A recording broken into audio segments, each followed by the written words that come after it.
Buenas tardes, bienvenidas y bienvenidos a este debate dedicado a la inteligencia artificial.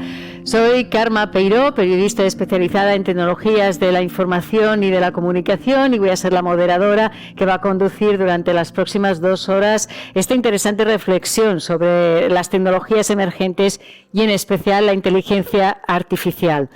Se podría decir de manera muy simple que la inteligencia artificial es una parte de la informática que potencia que las máquinas funcionen y reaccionen como los humanos. Es decir, que puedan razonar, aprender y actuar de manera inteligente. Para conseguir este objetivo, la inteligencia artificial desarrolla algoritmos que predicen y toman decisiones de manera automatizada. Los algoritmos son un conjunto de comandos a seguir para resolver un determinado problema o una tarea en definitiva. Fueron aplicados ya por las primeras civilizaciones de la humanidad, no es nada nuevo. Y nosotros mismos, en nuestro cerebro, cuando reaccionamos a una situación imprevista, empleamos algoritmos mentalmente para resolverla. Los algoritmos que encontramos en los ordenadores nos hacen la vida más fácil y sencilla. Cuando buscamos la mejor ruta para llegar a un lugar, cuando pedimos un taxi desde una aplicación móvil, cuando recibimos otras recomendaciones para comprar más productos después de haber comprado un libro, por ejemplo, cuando buscamos una casa nueva en un barrio distinto de la ciudad, cuando accedemos a una nueva oferta de trabajo, cuando pedimos un crédito al banco, cuando entramos en una lista de espera para una operación quirúrgica o cuando contratamos el seguro de una casa. Detrás de todos estos servicios hay algoritmos que nos ayudan, ¿no? Y en todos estos momentos, estos algoritmos deciden y nos dan las mejores soluciones y opciones. Por tanto, ¿qué haríamos sin ellos? ¿Qué haríamos sin la inteligencia artificial? Sería absurdo prescindir de esta tecnología. Los algoritmos más sofisticados utilizan aprendizaje automático, lo que se conoce en inglés como machine learning, una rama de la inteligencia artificial que consigue que las máquinas vayan mejorando con la experiencia. Esta inteligencia artificial, este aprendizaje automático es bueno para establecer patrones y relaciones ingentes, así como para agilizar procesos con muchísimos datos. Y dentro del machine learning está el aprendizaje profundo o deep learning, una técnica de procesamiento de datos basada en redes neuronales artificiales con muchas capas. Y esta técnica está inspirada en el funcionamiento básico de nuestro cerebro, ¿no? Que es súper perfecto. La inteligencia artificial no es nada nueva, como he dicho, pero de la manera que se está aplicando ahora, hace ya más de 50 años que se conoce. Y es ahora que tenemos suficiente volumen de datos, el Big Data, los datos masivos, y es ahora que tenemos gran capacidad de computación en los ordenadores que podemos utilizar todas estas aplicaciones. Con el debate que inauguramos empieza la segunda edición del ciclo de diálogos titulado Inteligencia Artificial, Ética y Participación Ciudadana, organizado por el Centro de Visión por Computador de la Universidad Autónoma de Barcelona, que se enmarca en la 5ª edición de la convocatoria de proyectos de reflexión del Palau Macaya de la Fundación La Caixa. El ciclo tiene por objetivo también desmentir algunos mitos creados alrededor de la inteligencia artificial que alertan sobre efectos negativos o que alimentan visiones alarmantes, a veces procedentes de los medios de comunicación, de algunos medios de comunicación, o la cultura popular, ¿no? Que nos vamos dejando mensajes y vamos a veces viendo esos mensajes alarmantes, ¿no? Igualmente, el formato es ideal para recoger las voces de los participantes, así como para escuchar las preocupaciones a la hora de vulnerarse ciertos derechos fundamentales de las personas ya adquiridos en el pasado. Voy a pasar ya a presentar a nuestros ponentes de este debate inaugural y lo voy a hacer destacando solamente su cargo actual, porque todos ellos, los 5 ponentes, tienen currículos muy extensos, pero me voy a limitar únicamente a presentarlos brevemente. En primer lugar, quiero presentar aquí a mi izquierda a Josep Lladós. Él es el director del Centre de Visió per Computador. Buenas tardes, Josep. Buenas tardes. A continuación, a su lado está Dani Marco, él es el director general de Innovación y Economía Digital de la Generalitat de Cataluña. Buenas tardes, Dani. Buenas tardes. A su lado se encuentra Carol Pinar, la directora global de Nuevas Tecnologías de la empresa Nestlé. Buenas tardes, Carol. Hola, ¿qué tal? Y a continuación se encuentra Albert Sabater, director del Observatorio de Ética en Inteligencia Artificial de Cataluña de la Universidad de Girona. Buenas tardes. Buenas tardes. ¿Qué tal, Albert? ¿Cómo estamos? Y tenemos en conexión también por streaming a Laura Leal. Ella es investigadora y profesora de la Universidad Técnica de Múnich. Buenas tardes, Laura. Buenas tardes, Karma. Muy bien, encantada de teneros a todos. Antes de iniciar este debate, unas breves instrucciones. Como ya he mencionado, es un debate que vamos a intentar que sea para todos los públicos, con un conocimiento quizás con poco conocimiento tecnológico, pero vamos a intentar que se entienda la complejidad de lo que aquí se va a explicar y de lo que se va a hablar, que es de inteligencia artificial. Por ello he pedido a los ponentes que pongan ejemplos y que intenten dar contexto a sus explicaciones. También están avisados de que voy a controlar rigurosamente el tiempo de intervención para que todos tengan la misma oportunidad de hablar y de explicarse, para que el debate que empezamos sea ágil. Ellos van a responder a 3 preguntas o 3 bloques temáticos pensados para profundizar en este estado de la inteligencia artificial y poniendo sobre todo el foco en las repercusiones que puede tener esta tecnología en la ciudadanía. Y para todos los que nos estáis siguiendo por streaming, porque aquí delante no tenemos ningún público, están todas las butacas vacías, quiero también puntualizar que va a haber la oportunidad de hacer preguntas. Vamos a dejar un espacio de 30 minutos para preguntas, comentarios, reflexiones a partir de sus intervenciones. O sea que desde ya pueden ir dejándolas en el chat de esta plataforma desde donde nos están viendo. Empezamos, ¿no? ¿Sí, Laura? ¿Preparada? ¿Empezamos? Bien, la primera pregunta o el primer bloque temático es de manera muy general. La inteligencia artificial, como ya he mencionado, ya es una realidad. Forma parte de nuestras vidas, es una tecnología invisible para las personas, ¿no? Pero los que estáis trabajando desde diferentes ámbitos, sector público y privado, sois muy conscientes de cómo se está implementando. Y esta es la pregunta: ¿hasta qué punto está implementada en Cataluña y en Europa, ¿no? La inteligencia artificial en el sector público y privado? Vosotros sois de diferentes organismos y representáis a diferentes instituciones, y me gustaría que aquí es la oportunidad para poner ejemplos, explicar proyectos, etcétera. Tenéis 5 minutos y empiezo contigo, Josep. Te doy la palabra. Muy bien, gracias. Bueno, es una pregunta muy amplia. Sí. Se puede contestar desde muchos puntos de vista. Tú lo has dicho antes, la inteligencia artificial está en nuestras vidas. Yo diría, está más en nuestras vidas. Esto no ha aparecido de repente. La inteligencia artificial existe desde los años 40, que se definió de una manera más o menos formal. Lo que pasa es que han confluido diferentes factores que ha hecho, digamos, que haya explotado. Se habla en inteligencia artificial de las primaveras de la inteligencia artificial o los inviernos. Ahora estamos en una primavera, estamos en un momento dulce y han confluido diferentes factores. Estamos en plena 4ª revolución industrial, en una revolución digital.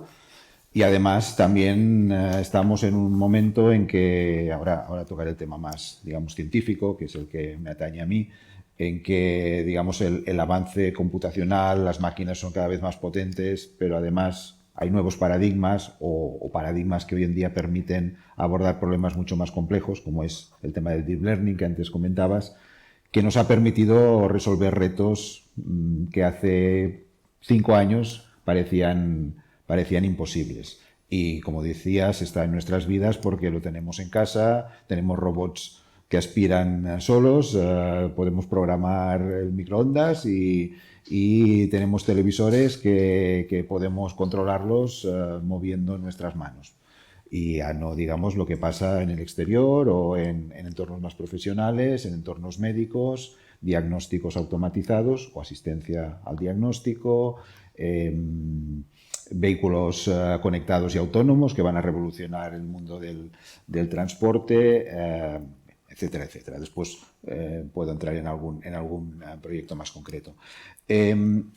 Desde el punto de vista investigador, seguramente Laura después también añadirá, porque está en el mismo, digamos, sector, al final lo que tenemos hoy en día no ha salido, como decía antes, no ha salido solo, es el resultado probablemente de mucho trabajo, de enfrentarse a retos muy complejos y solucionarlos con investigación dura y, sobre todo, que esta investigación no se quede en los laboratorios, sino que después haya mecanismos que esta investigación tenga impacto en la sociedad. Y, por suerte, nos preguntabas también a nivel catalán o a nivel europeo, o a nivel catalán, tenemos un ecosistema en inteligencia artificial muy potente a nivel investigador. Tenemos grupos, centros, universidades, hay una masa crítica muy importante. Tenemos laboratorios, o tenemos la capacidad de atracción de laboratorios privados, empresas multinacionales que se establecen aquí. Y tenemos también la capacidad de transferir un ecosistema, digamos, de startups, de emprendimiento que, digamos, que hace que al final, bueno, hoy en día podamos contar pues del orden de 150, 200 startups tecnológicas en inteligencia artificial que en los últimos pocos años se han establecido en Barcelona o en Cataluña. Como digo, la ciencia tiene que ir por detrás alimentando la tecnología. Por lo tanto, desde el punto de vista científico ya estamos pensando en esta inteligencia artificial de dentro de unos años, ¿no? O sea, ahora tenemos grandes cantidades de datos. Esto, obviamente, machine learning aparte, el hecho de que el Big Data nos haya ayudado a esta revolución, esto nos abre otros retos y otros problemas, ¿no? ¿Qué hacemos con tanta cantidad de datos? ¿Cómo ayudamos a las máquinas a aprender? Y, sobre todo, ¿cómo ayudamos a las máquinas a razonar? Es decir, las soluciones que hay hoy en día en el mercado de inteligencia artificial son soluciones muy limitadas. Las máquinas, los ordenadores, los dispositivos han sido enseñados a resolver un problema, a resolver una tarea.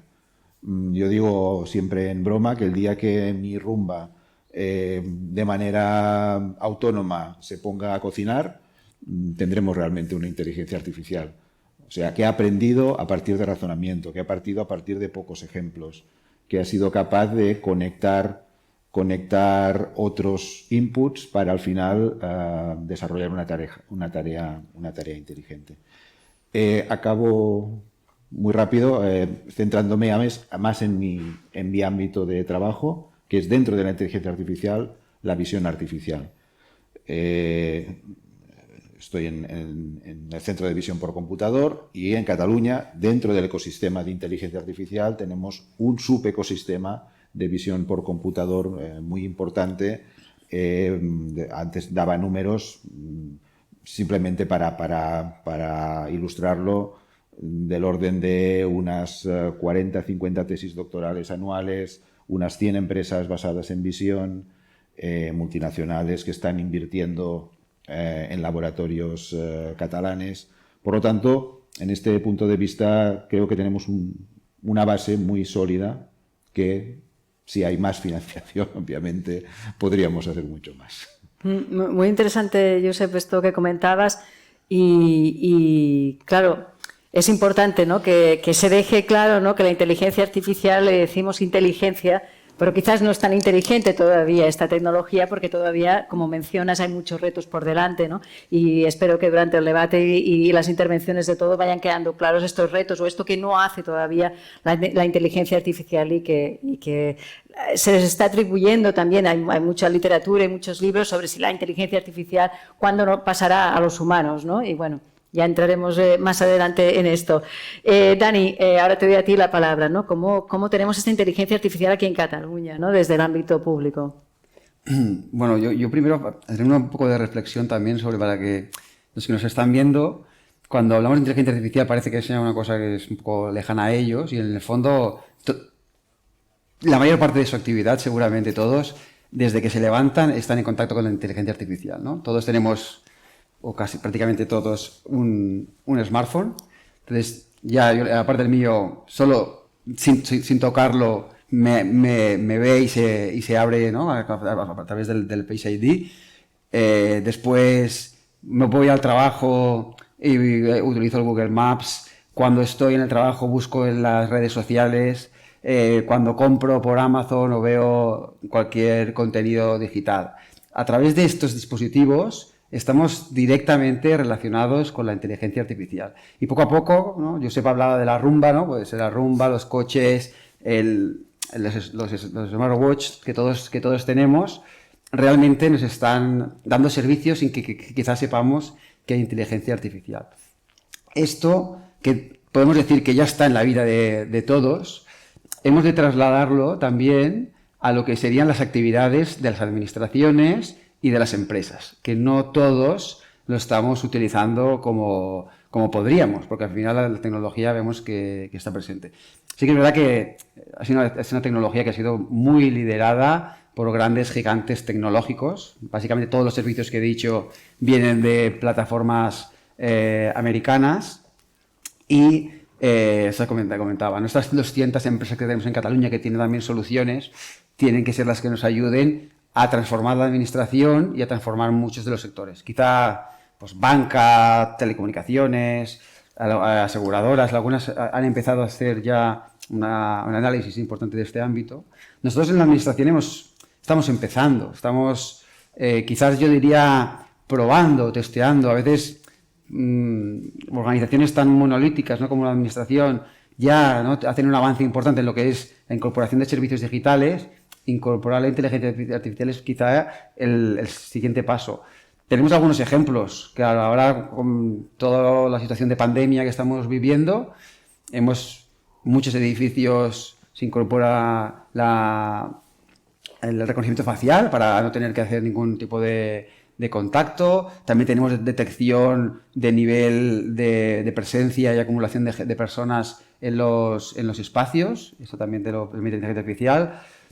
Lanzamos una aplicación móvil, ¿no?, que es Confinap, que es un chatbot, que es una manera de comunicarse con la ciudadanía más interactiva. Tú no necesitas, puedes preguntar cualquier cosa de una manera natural sobre la pandemia, cuándo se dan las ayudas, qué tipo de restricciones tengo, tengo un hijo en esa situación de la escuela, y un sistema te puede contestar directamente.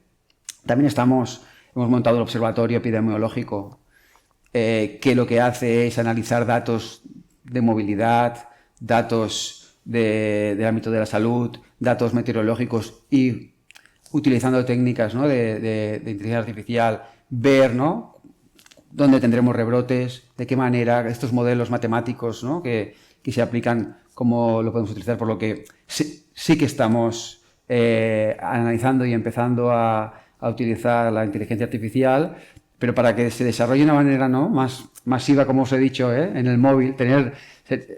El ejemplo sería llegar a tener toda la administración en el móvil, ¿no? Si llegamos a eso, ¿no?, que tengamos la salud, la educación,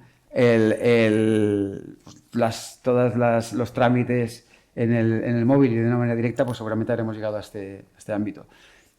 Hay otros proyectos, por ejemplo, que estamos desarrollando y que ejemplifican un poco también las capacidades de la inteligencia artificial. Uno que estamos desarrollando en el ámbito de la educación, por ejemplo, es, gracias a la gamificación y a la interacción de los alumnos con un juego, somos capaces de extraer cuáles son los perfiles sociológicos dentro de la clase. O sea, cuáles son las interacciones de un alumno con el resto de los alumnos de un colegio.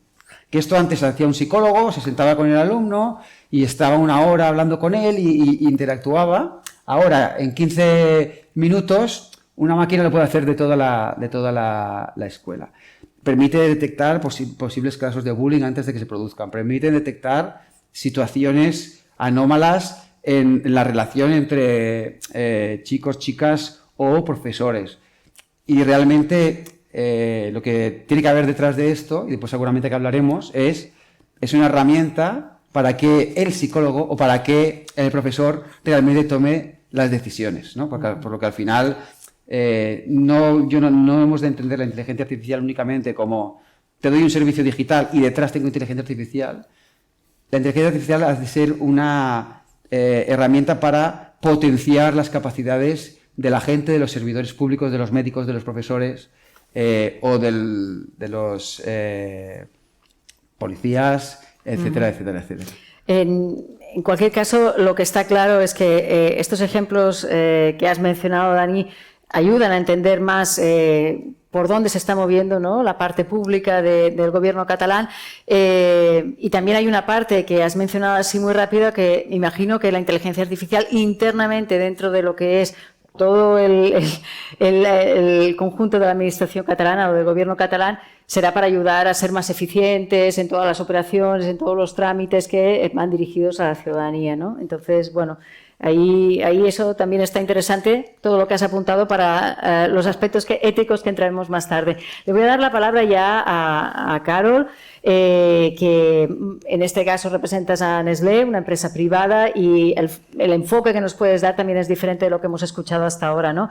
Explícanos qué estáis haciendo en Nestlé con inteligencia artificial o cuáles son los proyectos o acciones que se han hecho en el pasado y bueno, qué es lo que tenéis previsto. Vale, perfecto. Antes de contestarte, sí que me gustaría dar como una visión de que las empresas privadas son muy diversas. Y uno de los factores más importantes y que determina mucho su transformación digital, porque al final la inteligencia artificial es una pata de la transformación digital, es su tamaño. Cuanto más grande, más capacidad tiene uno, ¿vale?, para hacer cosas grandes. Más pequeño tiene más agilidad en general, ¿no? Entonces, todo lo que voy a decir aplica sobre todo a empresas grandes. Nestlé es inmensa. Vendemos 1.300 millones de productos todos los días del año, ¿vale? Incluso durante la pandemia, de hecho, más. ¿Has dicho 1.300 millones de productos? ¿Millones de productos? Sí. ¿Todos los días? Todos los días del año, durante la pandemia más, porque hubo una acumulación importante, no solo de papel higiénico, también de comida. Así que vendemos muchísimos, vendemos en 196 países, que es casi todo el mundo. Y tenemos casi 300.000 empleados, es enorme. Entonces, esto trasladarlo a empresas grandes, las empresas más pequeñas harán cosas a menor escala, lógicamente, ¿vale? Entonces, yo creo que la primera cosa importante es una cuestión de dimensión, es una parte de la transformación digital y luego vamos a entrar ya en lo que interesa a una empresa, que es el lucro. Al final, nosotros aplicamos inteligencia artificial por 3 motivos, como toda la vida: aumentar ingresos, reducir costes y reducir riesgos. ¿En qué nos ayuda la inteligencia artificial? A automatizar todo esto y llevarlo al siguiente nivel. Poder hacer todo más y más rápido. Pero al final es lo clásico de aumentar ingresos, reducir costes y reducir riesgo. Os puedo dar ejemplos un poco en cada lado, ¿no? Yo creo que me voy a centrar, como es el tema de moda, la pandemia, en lo que hemos hecho y acelerado durante la pandemia, ¿no? ¿Qué pasó en marzo? Empezaron a cerrar todas las tiendas. Y las tiendas de Nespresso, por ejemplo, esta marca de café por cápsulas, no están consideradas tiendas de alimentación, ¿vale? Por eso las llamamos boutique. Y cerraron todas, en todas partes. Quedaron 2 países solo con tiendas. Claro, Nespresso tiene un 50% de los ingresos a través de las boutiques. No se venden en supermercados, es boutique o online. De la noche a la mañana se nos cierra el 50% de nuestra línea. Y hay una demografía muy específica que compra en tiendas. Entonces, lo que hicimos es aumentar el canal online. Básicamente vas a la web o en una aplicación móvil, pero aumentamos con chatbots también. Porque la gente que va a la tienda lo que hace es tener una experiencia de conversación con una persona. Entonces dijimos, vamos a recuperar, no recuperamos a todos, os tengo que decir, pero recuperamos a muchos, bastantes de los cuales se han quedado tras la reapertura de tiendas. Entonces desplegamos chatbots. Chatbots tenemos en todas partes, tenemos chatbots para dar consejo a embarazadas, por ejemplo, en la parte de nutrición infantil, para nuestros propios empleados, para cadena de suministros, ya tenemos muchísimos. Y estos los sacamos rápido porque ya teníamos, ¿no? Un apunte. Ya sé que chatbot es una cosa muy generalizada. No, es una cosa muy generalizada y todos los que nos ven y nos escuchan han utilizado un chatbot, pero quizás no lo saben que con esa definición. Entonces, sí. El chatbot realmente tú te metes en una mensajería, puede ser WhatsApp, por ejemplo, y en lugar de hablar con una persona, habla realmente con una máquina que te responde. Con un robot, con inteligencia artificial. Sí, usa una cosa que se llama lenguaje natural, para que tú le preguntes las cosas como tú quieras y si está bien hecho, que hay bastantes que no lo están, te responde bien, entiende qué es lo que estás preguntando, ¿no? Si yo digo, por ejemplo, ¿qué tiempo hará hoy? Eso cualquier chapo me entiende, pero si digo, voy a necesitar paraguas, a lo mejor no me entienden todos, ¿no? Entonces, ahí está un poco la gracia de entrenar bien el modelo para que te entiendas, es un chatbot. Y luego eso está enlazado a unos procesos de negocio. En nuestro caso era vender cápsulas, ¿no? Oye, recomiéndame, ¿qué puedo comprar? Y la gente empezó a preguntar de todo, por cierto, tuvimos que reentrenar el modelo varias veces porque la gente resulta que aparte de las cápsulas quería saber cuándo reabrirían las tiendas, o quería saber, es que mi máquina no me gusta, quiero cambiarla. Entonces, es algo vivo, que yo creo que es algo importante también. La inteligencia artificial al final son modelos entrenados para algo muy concreto.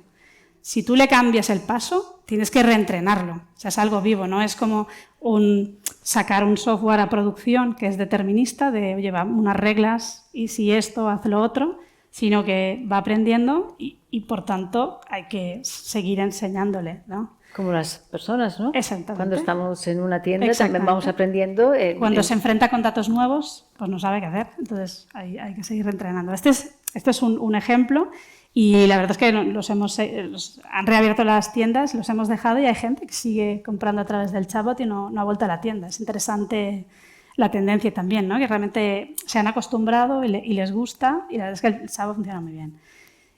Otro ejemplo, y este es diametralmente opuesto, es en la parte de reducir en riesgos. Claro, separaron los viajes también de todo nuestro cuerpo de ingeniería. Tenemos 400 y pico fábricas en casi 90 países y tenemos máquinas, robots de producción, las fábricas están normalmente muy automatizadas, que son como coches de Fórmula 1. O sea, tienes mecánicos especializados para el mantenimiento y tal. A pesar de que tenemos modelos predictivos, luego tiene que ir alguien a arreglar esto. De repente los ingenieros no podían viajar y la gente que tenemos, el personal en planta, como muchos son mecánicos de coche normal y la mayoría ni eso. Entonces, ¿cómo consigues que la gente que está físicamente en fábrica te arregle algo que es tan complejo? Pues desplegamos también inteligencia artificial, en este caso realidad aumentada, usan visión por computador y otras cosas para que ellos, básicamente te pones unas gafas que aparte de ver el mundo físico puedes ver cosas por encima, como si viéramos por aquí cosas flotando en el aire. En este caso veían partes de la máquina, entonces decía, oye, desatornilla esto, haz tal, e iban guiados. Había un ingeniero al otro lado, como una telemedicina. Eso es cirugía fina, esas máquinas valen millones. Y evidentemente tuvimos que dar cursos de formación para gestión de la ansiedad también, porque claro, la gente te pones esto, ve a la máquina que vale a lo mejor 25 millones de dólares y arréglala con las gafas. Pues hombre, aparte de inteligencia artificial hubo que aplicar mucha psicología también. Y esto lo desplegamos también rápido porque claro, no se puede parar la cadena de producción y menos en medio de una pandemia. Muy interesantes estos dos ejemplos, Carol. Le voy a dar la palabra a Albert, pero quédate con todo lo que nos ibas a explicar porque te voy a dar más tiempo en el siguiente bloque, porque estos ejemplos nos ayudan a entender, o sea, cómo una empresa tan grande como la que has descrito se encuentra con unas complejidades tan inmensas como la de arreglar una máquina a distancia, ¿no? A través de esta inteligencia inmersiva. Albert, danos también tu visión de cómo está implementada y luego entraremos a los aspectos éticos, pero danos tu visión para complementar todo lo que hemos escuchado. Sí, sin lugar a dudas, sin repetirme con algunas de las cosas que ya se han dicho, no hay duda de que la inteligencia artificial ahora mismo está en una fase ni mucho menos avanzada, pero en algunos sectores sí. Es evidente que en el tema de la percepción, por ejemplo, en el caso en el que trabajan algunos de los colegas, como el tema del reconocimiento facial, por ejemplo, está muy avanzadísima en muchísimos temas que tienen que ver con la percepción. Y en ese sentido, eso plantea temas éticos fundamentales porque la precisión es muy grande. En todo aquello que tiene que ver con la percepción estamos en una fase realmente muy avanzada. No tanto así en todo aquello que es la automatización de criterios, pero también podemos ver como claramente cuando entramos un texto en Google Translate, por ejemplo, nos saca una muy buena traducción y estamos en una situación muy buena en cuanto al reconocimiento de si existe o no plagio, de reconocimiento de textos, de reconocimiento de voz y por lo tanto también podemos decir que estamos en ese sentido también en una fase realmente avanzada. No tanto como en el tema de las percepciones. En el tema en el que no está muy avanzada, aunque hay mucho ruido, es en todo aquello que tiene que ver con la predicción de fenómenos sociales o de naturaleza social. Explíquete esto de qué es la predicción de modelos asociados. Entonces, ¿Qué quiero decir con eso? Por ejemplo, casi día sí, día también escuchamos cómo se utilizan modelos de predicción por si una persona que ha cometido una infracción es probable que cometa otra infracción, o una persona que ha sido víctima de abusos sexuales o víctima de violencia de género, puede ser probable que sufra otra vez esta violencia. En ese sentido, lo que podemos decir es que la gran mayoría de estas predicciones o estos modelos de predicción que son de naturaleza social son muy frágiles. Y en la gran mayoría podemos decir que debemos ser muy cautos con este tipo de modelos. Entonces, en ese sentido, uno de los aspectos fundamentales va a ser no solo pensar en qué lección de inteligencia artificial al final tomamos para desarrollar y dónde se concentra principalmente la inversión, y hasta qué punto desarrollamos sistemas de inteligencia artificial en los que debemos pensar en las consecuencias de su implementación. No duda cabe que todo aquello que tiene que ver con la predicción de fenómenos de naturaleza social tienen consecuencias sociales muy importantes, tanto por su elección como por las propias consecuencias. Y en ese sentido, yo sería muy cauto y también muy coroso y hacer mucho caso a la ciencia que nos dice que debemos ir con pies de plomo en ese sentido. Pero no tanto en los dos primeros, sobre todo en el tema de percepción, que tenemos dos expertos en la sala, o en el tema que sería más la de automatización de criterios. Otra cosa que es importante desde mi punto de vista, y esto con la idea esta de que en cierta medida estamos en una fase que estamos avanzando muy rápido, no debemos perder de vista que estamos avanzando muy rápido en lo que sería el proceso de validación interna de la inteligencia artificial. Dicho de otro modo, sabemos cada vez más sobre cómo diseñar mecanismos que nos permiten ser más eficientes, pero sabemos mucho menos sobre cómo validar esos procesos de una forma externa. Dicho de otra forma, ¿cómo podemos explicar, cómo podemos ser más transparentes y explicar a casi todo el mundo y involucrando a todos los actores, tanto a la industria como a la sociedad civil, como a la administración y evidentemente desde la universidad, que son prácticamente salen todas las patentes o muchas de las patentes, cómo podemos transmitir los unos a los otros y sobre todo a la sociedad de que la inteligencia artificial está aquí evidentemente para quedarse, pero sobre todo está aquí para hacer lo que nosotros le digamos, no para hacer aquello que le dé la gana a la inteligencia artificial. La inteligencia artificial básicamente es un actor más del futuro, del presente y del futuro, pero está aquí para ayudarnos. Lo que debemos ser conscientes es hasta qué punto nosotros somos capaces de gobernar esta inteligencia artificial. Y aquí podemos hablar, si quieres, mucho más luego sobre los aspectos éticos. Habrás comprobado que no he dicho casi nada de los aspectos éticos, básicamente porque me lo guardo para luego. Pero es muy importante esta gobernanza de la inteligencia artificial. Y si quieres lo dejamos aquí. No, te paro. No, es que estaba escuchándote y me estaba anotando cosas para luego. Pero muy bueno todo lo que has dicho y claro, has apuntado que hay desarrollos que están más avanzados y otros menos, como los modelos de predicción, todo y que ya se están aplicando, porque aquí en Cataluña tenemos modelos de predicción tanto en las prisiones como la policía utiliza modelos de predicción para lo que has comentado, ¿no? Para detectar o predecir la violencia machista, etcétera, ¿no? Son ejemplos que ya son una realidad, ¿no? Y hay que tener en cuenta. Bien, pues ahora es el turno de Laura. Tú, Laura, estás como investigadora en la Universidad Técnica de Múnich y quizás nos puedes dar tu visión sobre cómo está desarrollada e implementada también la inteligencia artificial más en el ámbito europeo. Sí, obviamente yo no conozco mucho el ecosistema en Cataluña, conozco bien el sistema en Alemania o las grandes empresas, por ejemplo, en Estados Unidos.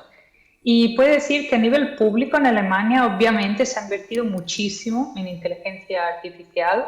Hay unas 50 plazas nuevas, por ejemplo, de profesores solo este año, lo que quiere decir que hay un enorme interés, ¿no? Pero claro, este interés está muy dirigido por el sector privado. Y es que el sector privado en Alemania hay muchas medias empresas, hay mucho interés por la inteligencia artificial, pero no hay muchos expertos. Es decir, no hay gente preparada para desarrollar planes para las empresas, ni hay gente que sepa usar esta tecnología, que sepa implementar la tecnología y crear un producto, ¿no? Y entonces las empresas nos piden dos cosas a la universidad.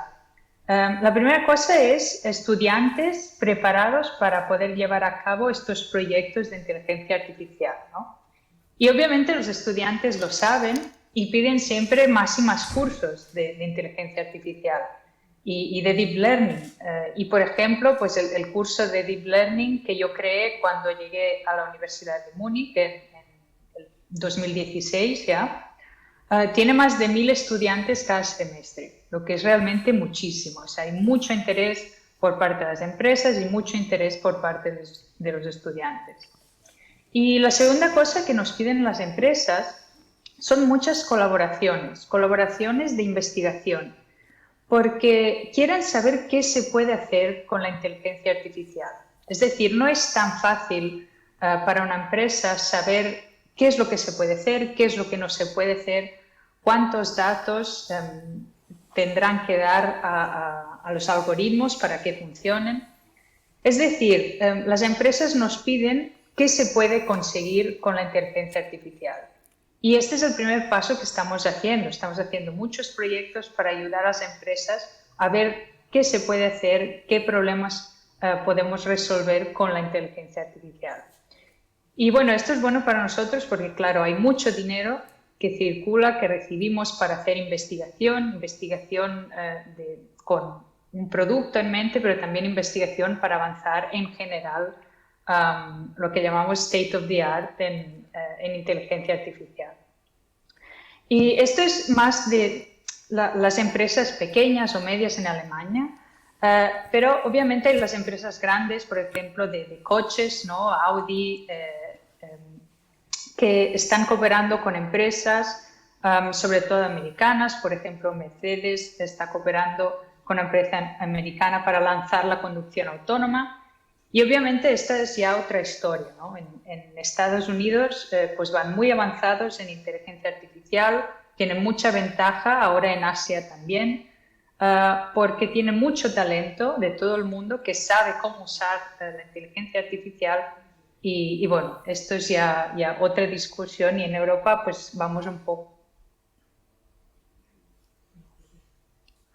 Bueno, vamos a ver si recuperamos la conexión. Hasta ahora todo lo que nos explicaba era súper interesante, ¿no? De ese interés, ¿no? En Alemania de la empresa privada. Te has quedado un poco parada, Laura, pero puedes acabar si estabas con tu intervención. Sí, ¿hasta dónde he llegado? Que en Estados Unidos están muy avanzados, mucho más que en Europa, y que saben cómo la tienen muy implementada la inteligencia artificial. Ah, bueno, sí, esto ya era al final. Muy bien, pues muchas gracias a los 5 por adaptaros al tiempo de esta primera intervención y entonces vamos a entrar ya con la parte ética. Todos habéis mencionado aplicaciones diversas, ¿no? Desde diferentes sector público y privado y el ámbito académico también. Por lo tanto, yo creo que la gente que nos está siguiendo ya tiene un poco más claro qué es la inteligencia artificial, cómo está implementada, cuáles son las posibles aplicaciones, ¿no? Que habéis mencionado ya todos vosotros. Pero quizás no están tan claros los riesgos asociados de esta tecnología, ¿no? Y qué puede representar para la gente o para la sociedad estos riesgos, ¿no? Desde, sabemos en Europa por lo menos se están redactando mucha información al respecto, desde el libro blanco de la inteligencia artificial hasta las directrices éticas para la inteligencia artificial y otra documentación que hacen especial énfasis en estos riesgos, ¿no? También aquí en Cataluña el año pasado se aprobó la Estrategia Nacional de Inteligencia Artificial.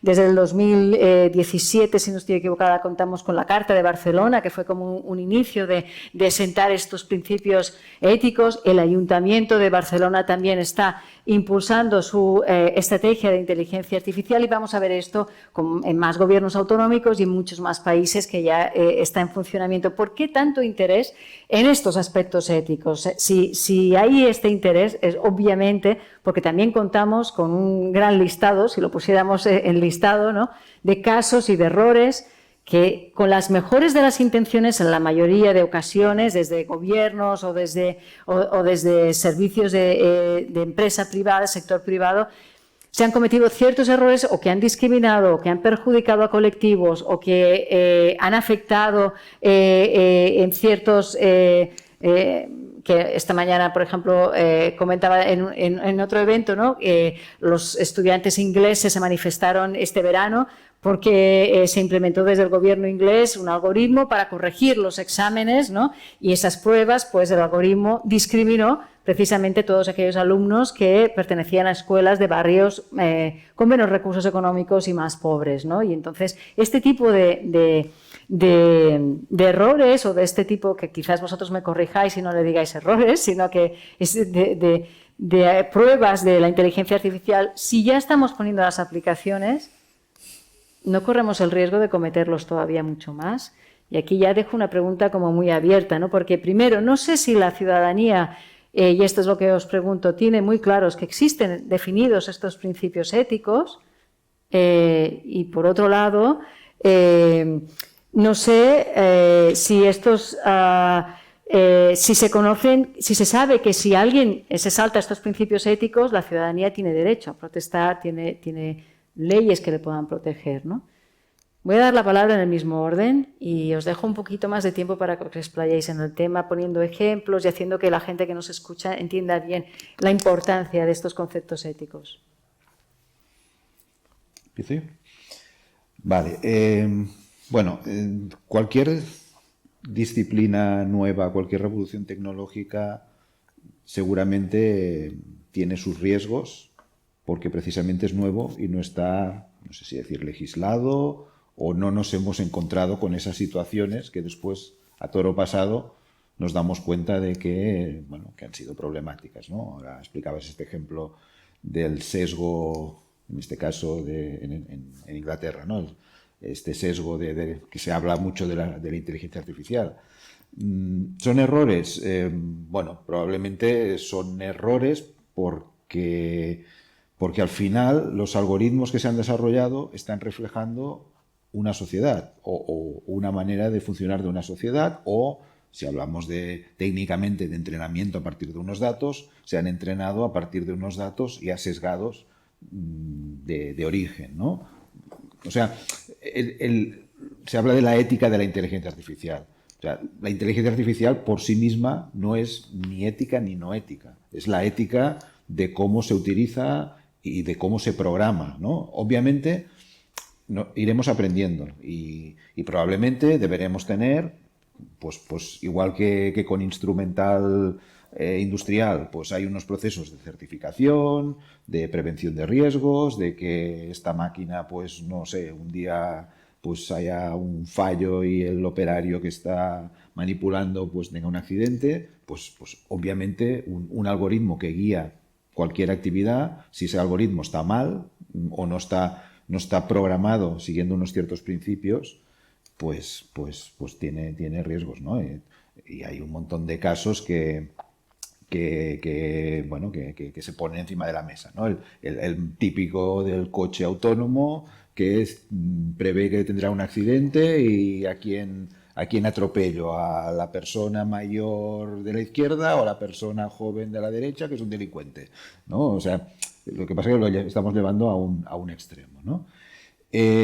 La ciudadanía es consciente. Hay que pensar en los extremos, ¿no? Pues sobre todo si el coche se pone en la calle, ¿no? Sí, hay que pensar en los extremos, pero hay que programar esto, porque al final el vehículo autónomo hará aquello para lo que ha sido programado.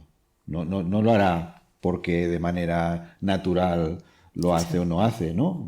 O sea, los humanos, digamos, que al final somos los que estamos detrás, ¿qué queremos que pase en una situación como esta? ¿O queremos que pase o que sea, digamos...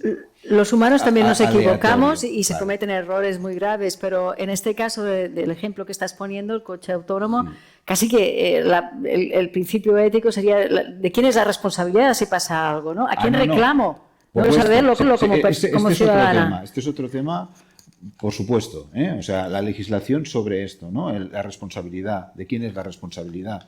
¿Es del algoritmo? ¿Es del fabricante, digamos, del que lo programó?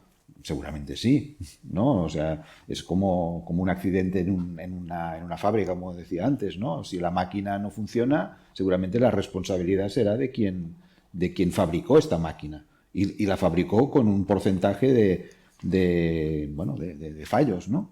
Sí, por supuesto que hay que legislar sobre esto y hay que prever que pueden pasar accidentes.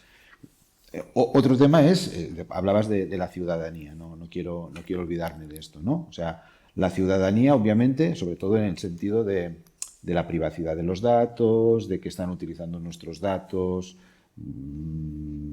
obviamente, ¿no? O sea, yo creo que la ciudadanía tiene que ser consciente, tiene que ser avisada, tiene que saber lo que está pasando, ¿no? Saber que cuando abrimos una cuenta en Gmail, gratis, no hay nada gratis, ¿no? O sea, que detrás hay alguien que con esa cuenta, por mucho que te digan que está todo protegido, encriptado, sabemos que eso no pasa, ¿no? Tú has mencionado que no es la ética de la inteligencia artificial, es cierto, sino es la ética de cómo se utiliza y se programa, ¿no? Los algoritmos. Sí. Y también has mencionado que el Centre de Visió per Computador trabaja con empresas, con startups y con empresas, ¿no? Tengo ahora una pregunta, estos conceptos éticos básicos que se están poniendo por escrito desde la Unión Europea, ¿cómo se transmiten en todos estos proyectos que vosotros hacéis desde el Centre de Visió, en las empresas terceras y cómo se está teniendo en cuenta todo esto a la hora de hacer estas aplicaciones? Hay muchas situaciones, ¿no? O sea, para empezar, hay unos principios, yo creo, éticos en nuestro caso, ¿eh? En nuestro caso somos una entidad pública, estamos en la universidad y obviamente hay ciertas prácticas, digamos, que por mucho que yo pudiese desarrollar un proyecto de inteligencia artificial para no sé qué problema, pues ya por ética profesional no lo voy a desarrollar, ¿no? Y eso obviamente hay que transmitirlo a las propias empresas que puedan participar contigo. A partir de aquí, dependiendo de no sé, nosotros, por ejemplo, hemos trabajado en sector médico, que obviamente es un sector sensible, ¿no? O sea, en proyectos de visión por computador aplicados a imagen médica, diagnóstico, etcétera. Detrás de esto hay datos privados, aquí hay que avisar, obviamente hay que prever que detrás tenga que haber una protección y lo que puede llegar a hacerse con esto. Obviamente sí, se tienen que tener en cuenta esas cosas y se tiene que educar también, ¿no? Que se tiene que educar, en este caso, a la propia empresa. Okay. A la propia empresa que, a ver, tú me estás encargando un sistema que hace no sé qué. Vale, ese sistema que hace no sé qué, obviamente se puede hacer. Es posible, o sea, técnicamente es posible. Pero ten en cuenta que para hacer no sé qué, pues no sé, tendrás que pedirle hacer una fotografía, reconocimiento facial, antes he hablado, ¿no? Vale, yo te puedo hacer mañana tienes un sistema de reconocimiento facial. ¿Para qué lo quieres utilizar? ¿Lo vas a poner en medio de la calle que después cualquier fotografía podrá reconocer a una persona? Bueno, el algoritmo que yo te he hecho a lo mejor lo quiero que lo implementes, que lo instales en ciertas condiciones. Si va más allá, yo no quiero asumir ciertas responsabilidades, porque puede pasar eso. O sea, tú puedes no ser consciente que publicarás una fotografía en Internet y a partir de aquí muchas personas la van a utilizar, ¿no? En todo caso, yo tengo la duda, ¿no? Porque tengo la sensación de que el reconocimiento facial todavía no es una de las mejores, no está de todo desarrollado, quizás tú me puedas contradecir, y que está teniendo...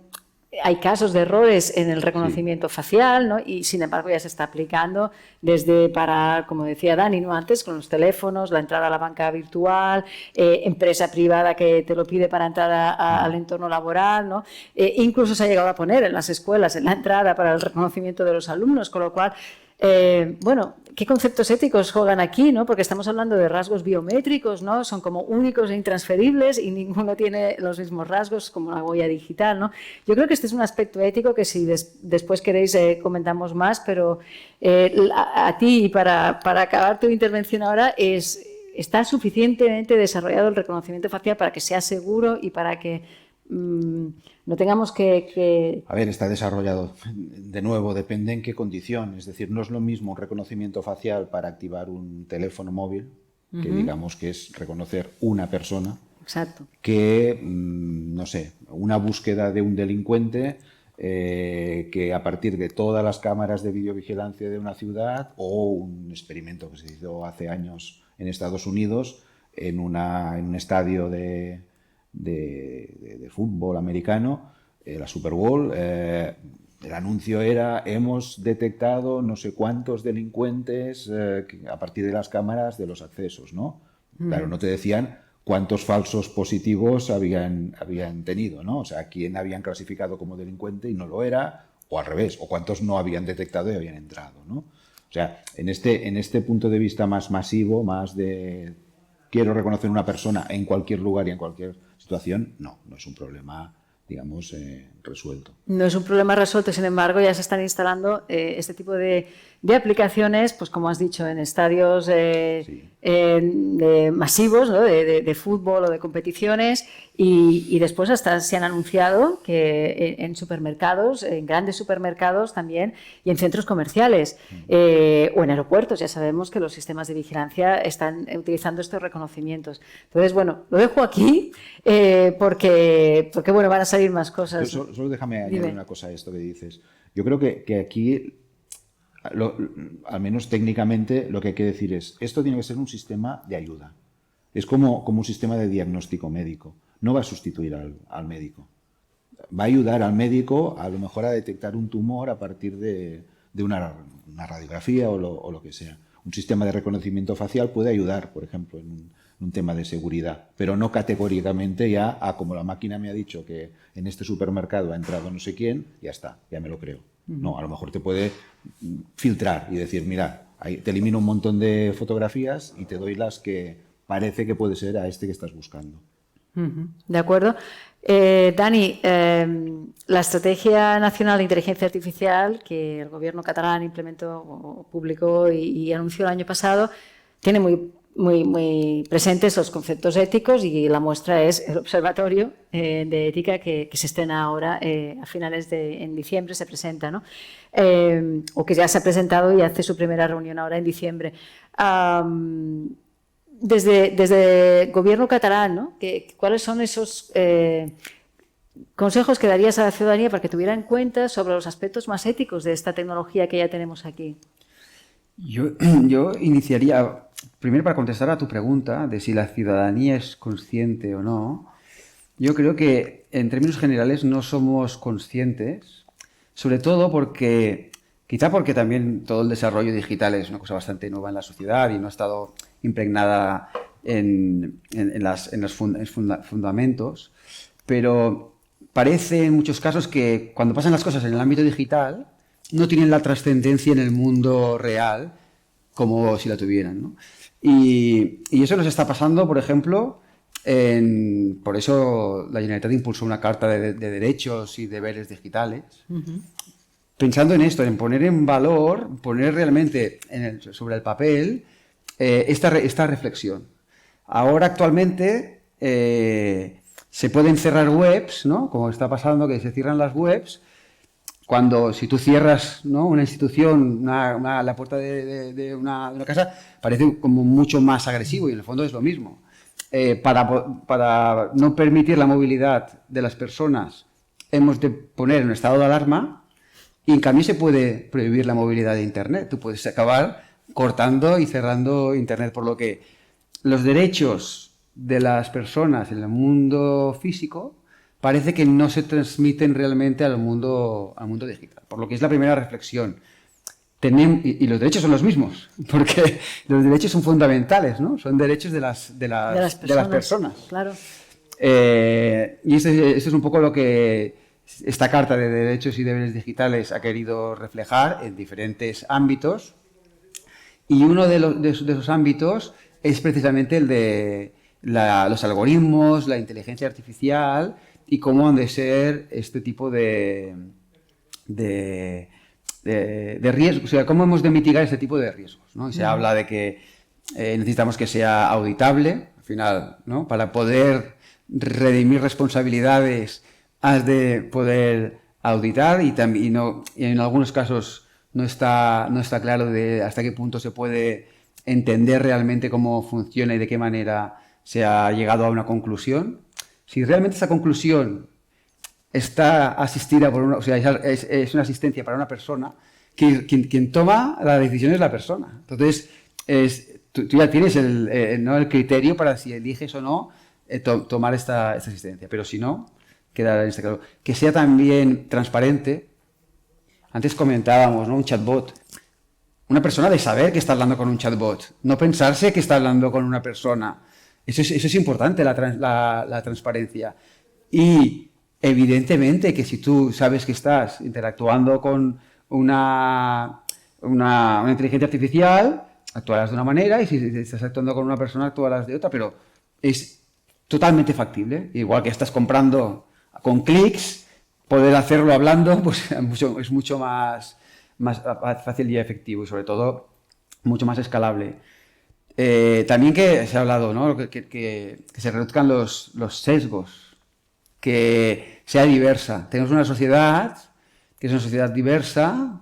Sí que es verdad que hay colectivos que son más mayoritarios, pero muchos derechos que hemos conseguido en el ámbito de la igualdad no pueden trasladarse, ¿no? A que no se realicen en el ámbito del servicio digital. Y no quiere decir que sea mejor o no los servicios digitales, sino que hemos de tener en cuenta también este tipo de derechos o de riesgos. Y también el ámbito al final de la pluralidad, de que se entienda por parte del conjunto de la sociedad. Y aquí comentaré dos cosas, ¿no? Por parte de la Estrategia Nacional de Inteligencia Artificial.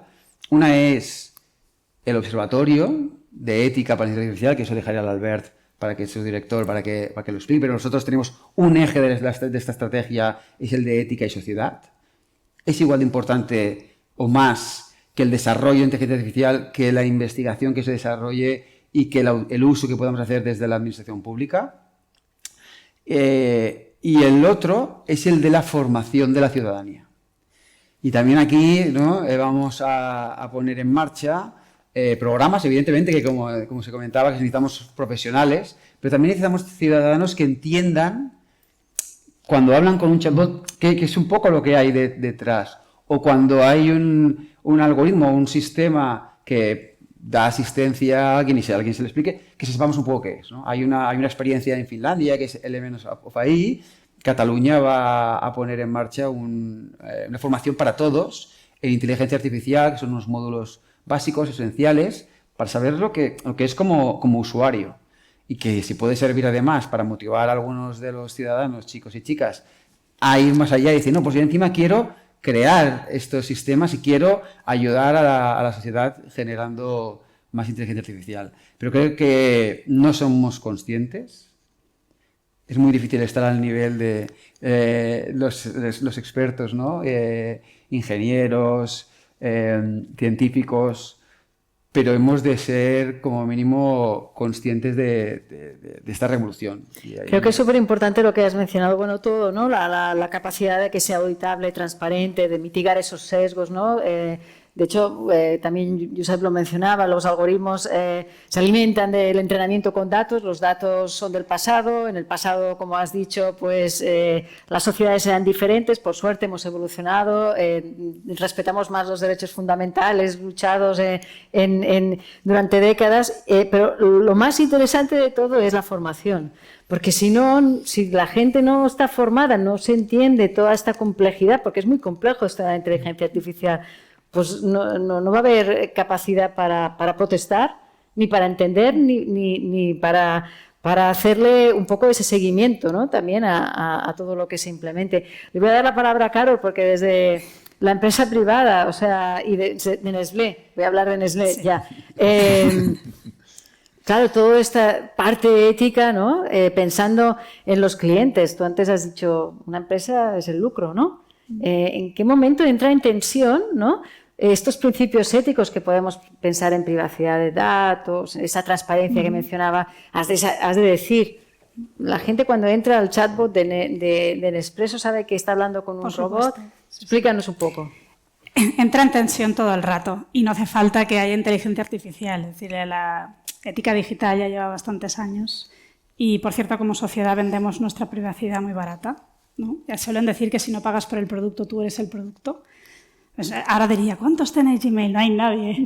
Así vamos a suponer que están en el streaming. Perdona, Carol. Levantar la mano virtual. Quiero recordar a los que estáis en el streaming que nos hagáis preguntas, que vais a tener vuestro tiempo. Por Twitter también, que estamos recogiendo las preguntas. Continúa. Vale, pues yo también, ¿eh? Y al final sabemos que Google está, entre otras cosas, entrenando sus modelos de inteligencia artificial con nuestros datos, ¿no? Al final, os lo he dicho, Josep, hay consideraciones éticas dependiendo del caso de uso.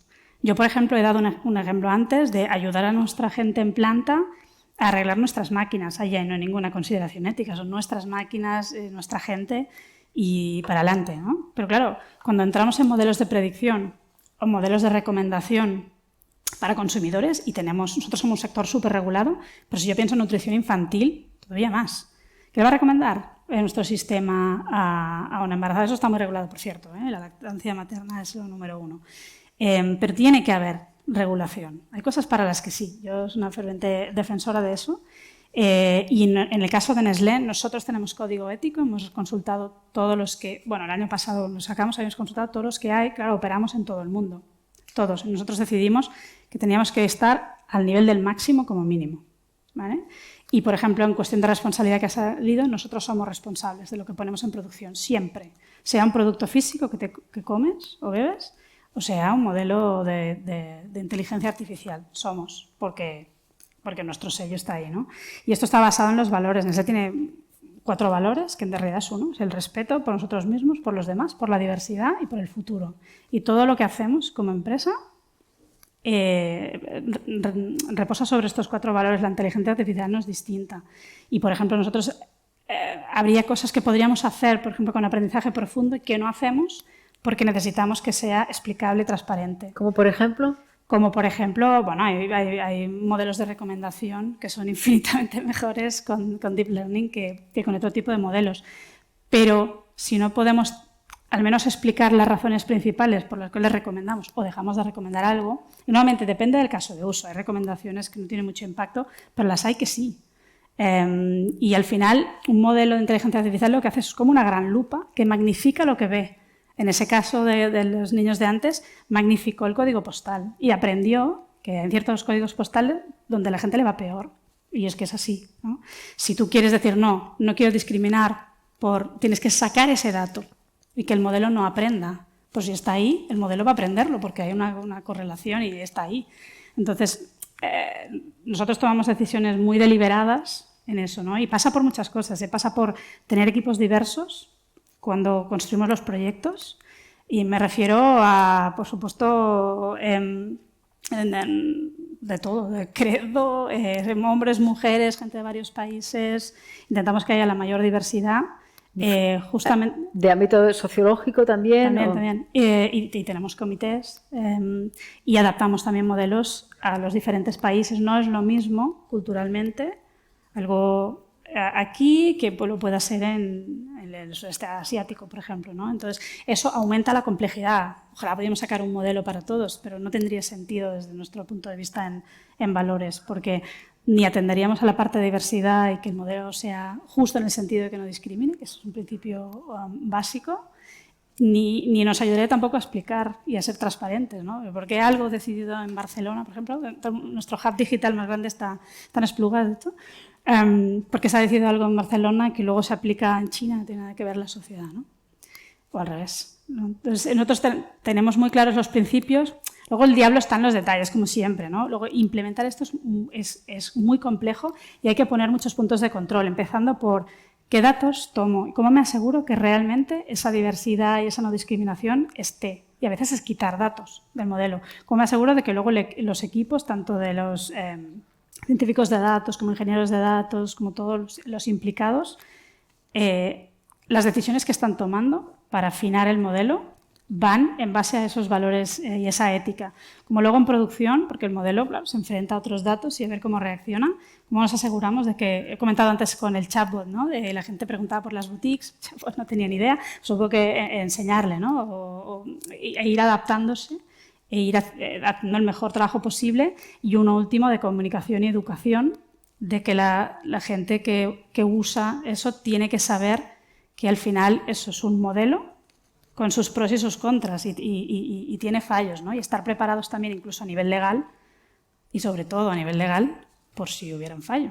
Pero es lo mismo que si alguna vez ha habido contaminación en un producto y ha generado un problema de salud, ¿no? Hay que tener toda esa protección. Al final, nosotros sí que tenemos la parte digital muy ligada al mundo físico, porque al final todo lo que hacemos es para que la gente compre y consuma nuestros productos. Siempre acaba en el mundo físico. De hecho, empieza y acaba en el mundo físico, pero en medio hay bastante cosa digital. Es un problema súper complejo y yo veo, tiene que ser regulado y tiene que haber un acompañamiento educativo a todos los niveles. Nosotros tenemos un programa de educación para nuestros empleados, que es la gente que controlamos, y luego intentamos poner parte educativa, por ejemplo, en los chatbots. Al principio hay una parte en la que se le explica a la persona y regularmente, sobre todo si es una conversación larga, se le va recordando que sigue hablando con una máquina. Que estás hablando con una máquina. No me preguntes cosas muy difíciles, ¿no? Sí, y luego tenemos también un sistema para decir, oye, mira, si no te sientes cómodo, te pasamos con una persona. Es decir, hay varias maneras de educar y siempre dar la opción de, mira, si no te gusta, pues a lo mejor tienes 5 minutos de espera, pero que pueda haber, ¿no? Luego vamos a entrar en eso que has dicho de que tiene que estar regulado, ¿no? Porque, bueno, os voy a hacer la pregunta súper rápida porque nos estamos comiendo ya casi el tiempo de nuestros del público que nos está siguiendo, pero voy a dar paso a Albert. Albert, se ha mencionado ya varias veces aquí, es muy importante que hacer esta distinción, sobre todo en ciertos ámbitos como el judicial, el de la salud, el educativo, muchas veces de decisión automatizada o de apoyo a la decisión del profesional. Y esto es importante para la confianza de la gente, ¿no? Explícanos un poco más cómo ves tú esto que he preguntado, ¿no? Si la gente conoce los principios éticos y qué conocimiento tiene y estos aspectos. Yo partiría de la base que no los conoce, aunque podríamos decir que estamos situados en un debate a nivel social que en cierta medida amplifica todo aquello que se ha hecho mal. Y en ese sentido debemos ser conscientes de que reaccionamos ante este debate y la prueba de ello es que hay muchísimas publicaciones científicas que muestran que hay una cierta adopción de principios éticos, pero no hay una aplicación. ¿De acuerdo? No hay una aplicación. O sea, que no se aplican estos principios éticos. No. O sea, se anuncian, pero no se aplican. Bueno, en cierta medida se aplican a nivel interno. Las empresas tienen certificaciones internas para ver si un producto se puede vender o no. Eso está clarísimo, ¿no? Las empresas no sacan productos a la calle sin una certificación interna. Lo que no tenemos, sobre todo en el ámbito de la inteligencia artificial, son garantías que sean estándar para el conjunto de las empresas que fabrican o que producen sistemas de inteligencia artificial que puedan ser consistentes y comparables. En cierta medida, nosotros deberíamos tener, y eso en cierta medida es uno de los objetivos del Observatorio de Ética en Inteligencia Artificial de Cataluña, que es poder llegar al punto en el que nosotros proporcionamos métricas, cuantificamos hasta qué punto unos principios se están adoptando o no. Eso quiere decir, en términos prácticos, es como si nosotros miramos la etiqueta de la certificación energética que está enganchada en la nevera. Si nosotros, por cada uno de los sistemas de inteligencia artificial, tenemos una etiqueta que es similar, nosotros lo primero que vamos a hacer es todos esos temores, toda esta situación que ahora mismo nos encontramos, que es una cierta, una situación en la cual todo aquello que tiene que ver con la inteligencia artificial se mira con cierto temor. Digamos que esta seguramente es la palabra más adecuada. Eso no debe ser así. Lo que en cierta medida es importante es que nosotros sepamos cuantificar hasta qué punto hay una serie de principios que se pueden adoptar y cómo podemos trasladar a la sociedad que hay sistemas de inteligencia artificial que son claramente fiables y confiables. Y la prueba de ello es que estamos utilizando muchos sistemas de inteligencia artificial ahora mismo para combatir una pandemia como es la COVID. Y en ese sentido, eso está haciendo nivelar todo aquello que tiene que ver, sobre todo, como he dicho antes, todo aquello que tiene una relación con la inteligencia artificial y es de predicción de fenómenos de naturaleza social. Cuando entramos en ese terreno, es un terreno de arenas movedizas. Y aquí es donde se está usando demasiado, desde mi punto de vista, y donde deberíamos ser muy cautos. Pero dejadme decir una cosa. El tema de los principios de la ética de la inteligencia artificial debe partir de la base que es si debemos o no debemos utilizar inteligencia artificial. O sea, de la presencia o ausencia. Esto que ahora llama, y que ya ha comentado Josep Lladós, sobre la primavera de la inteligencia artificial, está llevando a muchísimas empresas del ramo tecnológico a utilizar herramientas de inteligencia artificial cuando no tienen por qué. Así de claro. El fracaso que hemos visto a nivel gubernamental en el Reino Unido con los A-levels es una sobreutilización de la inteligencia artificial cuando no deberían de ninguna de las maneras utilizar los datos que habían utilizado para esa herramienta específica de selección de los estudiantes que tienen que ir a la universidad. De la misma forma sabemos de los fracasos del sistema COMPAS en Estados Unidos sobre la predicción de los que cometen una infracción o un homicidio o algún delito y si tienen que ir o no de nuevo a un centro penitenciario. Hay muchísimos casos, sobre todo de naturaleza social, que debemos ser muy cautos. Ahora bien, cuando hablamos de principios éticos, debemos también ser muy conscientes que hay muchísimos.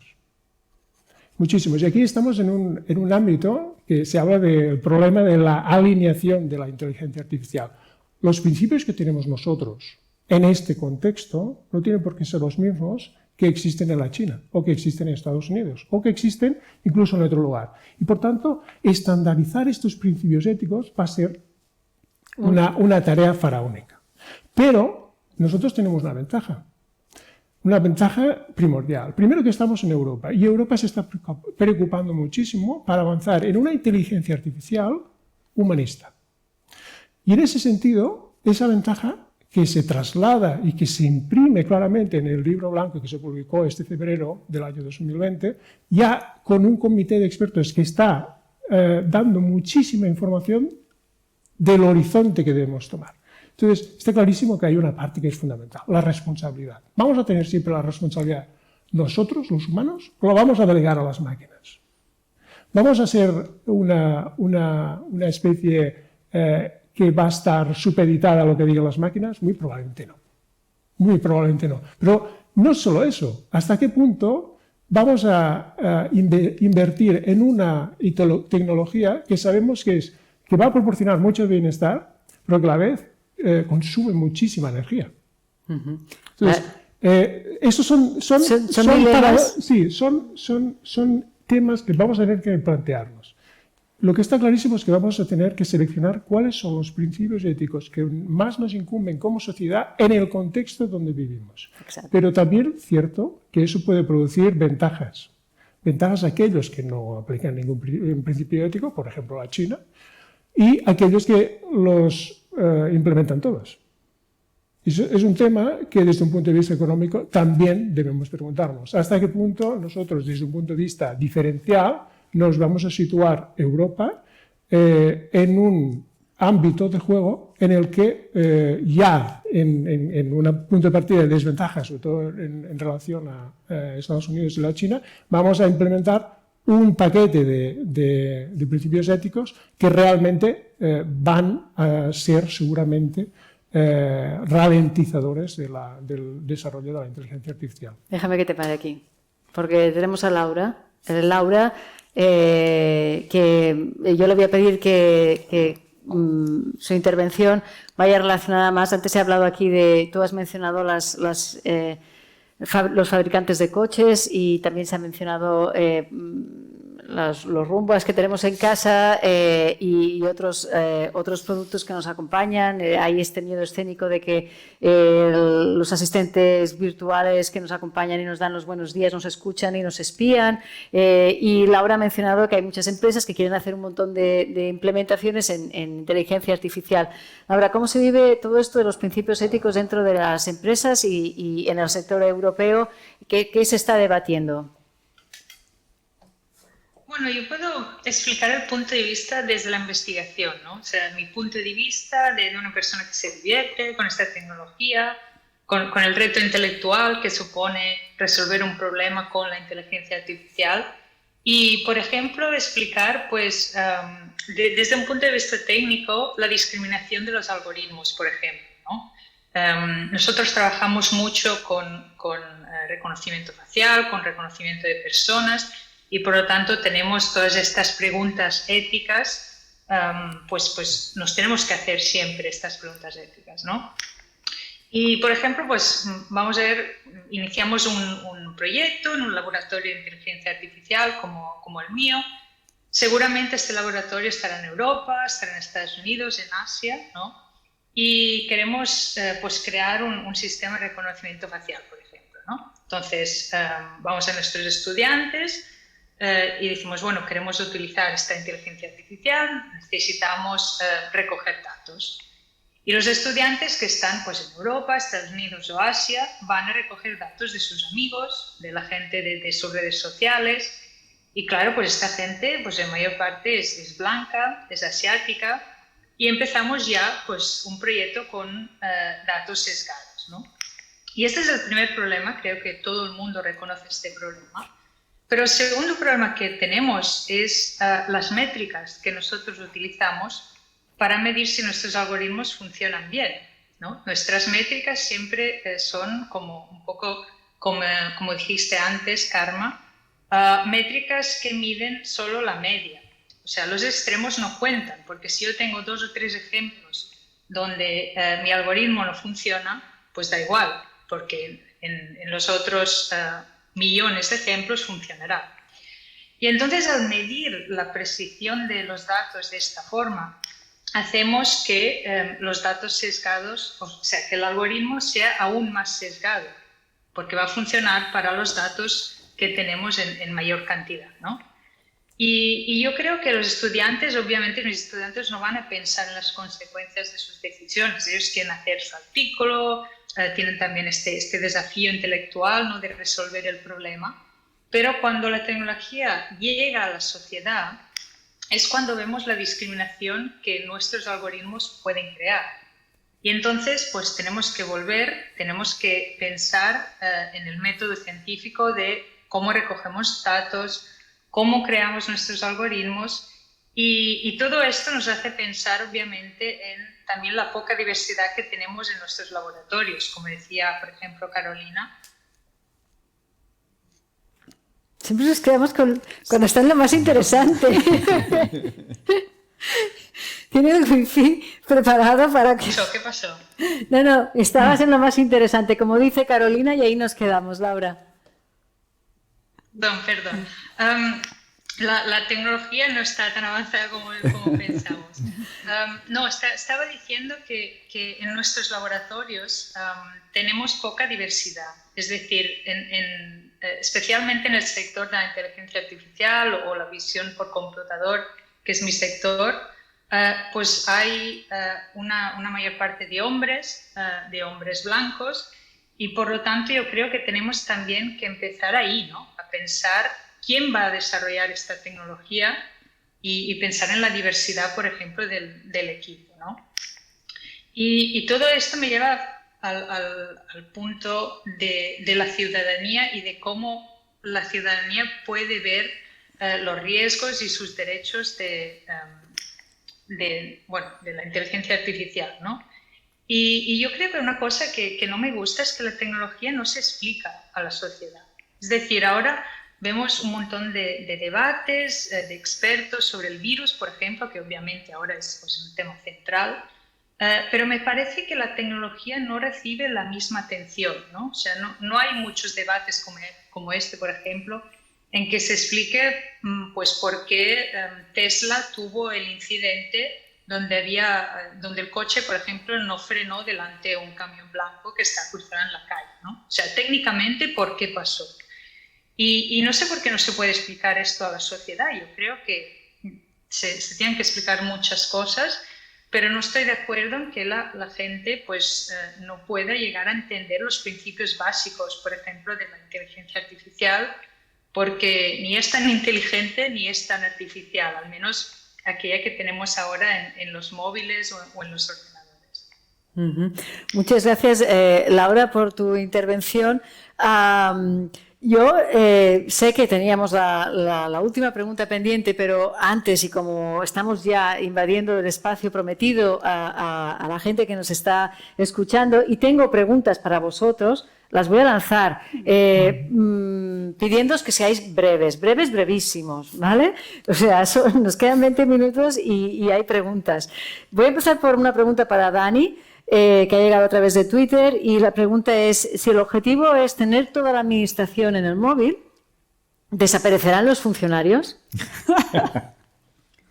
No nos podemos reír, porque esta es una pregunta con mucho sentido, porque es cierto que la inteligencia artificial va a permitir que la administración sea más eficiente y se va a introducir. Explícanos. Lo que sí que pasará seguramente es que cambiará el rol que hacen las personas dentro de la administración, algunas personas, sobre todo en esos ámbitos que son precisamente más administrativos y más de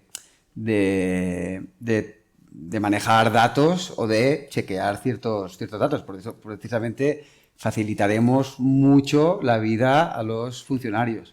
En el fondo, la administración, cuando hablamos de la mayor parte de los trabajadores de una administración están en las escuelas, están en los hospitales, están en las calles, están en los servicios sociales, y ahí también la inteligencia artificial aprovechará muchas herramientas, ¿no? Facilitar el contacto de todos estos profesionales con el ciudadano a través de los servicios digitales, como ahora se está viendo, ¿no? Que prácticamente es la única manera de hacerlo, seguro que ayudará, por lo que evidentemente que ha de tener un impacto en los roles de las personas que hay en la administración, pero a su vez necesitaremos nuevos perfiles, nuevas capacidades. Entonces, trabajar en el mundo digital y este tipo de servicios, necesitaremos muchos de los profesionales que quizás tienen Nestlé para desarrollar todos estos proyectos también en la propia administración. ¿Desterramos entonces el miedo de que las máquinas van a quitar el trabajo a los humanos? Yo lo tengo claro. De hecho, hemos hecho algunos estudios, por ejemplo, uno específico en el ámbito de la industria 4.0 en Cataluña, y generaban más puestos de trabajo que los que se destruían. El problema es el tiempo, porque los que se destruyen ahora, tienes la capacidad de convertirlos en los que se generarán a medio plazo, y hay ciertos programas de reskilling, pero también han de haber ciertos programas de soporte a colectivos que quizás pierdan su trabajo. Eso es, lo hemos de tener presente. A largo plazo, sí, todas las revoluciones han generado más puestos de trabajo que los que han destruido, pero también han habido colectivos que se han quedado atrás, y la sociedad precisamente ha de ayudar a estos colectivos a mantener pues la calidad de vida y el bienestar. Todas las revoluciones industriales ha ocurrido en parte algo así, ¿no? Tengo una pregunta para Carol, que también nos llega de Twitter, y dice, si no sabemos cómo actúa un algoritmo que utiliza Deep Learning, ¿cómo podemos saber que esas predicciones son mejores que otras y con qué se comparan? Lo podemos saber porque hay métricas, sobre todo de precisión, ¿vale? Tú puedes coger un modelo y otro y ver cuál de los dos acierta más, ¿no? En este sentido, ¿no? Porque haces una predicción y luego esperas a que pase lo que has predicho y comparas. Hay varias maneras. Deep Learning es una manera fantástica, pero hay otras maneras de hacer predicciones y recomendaciones.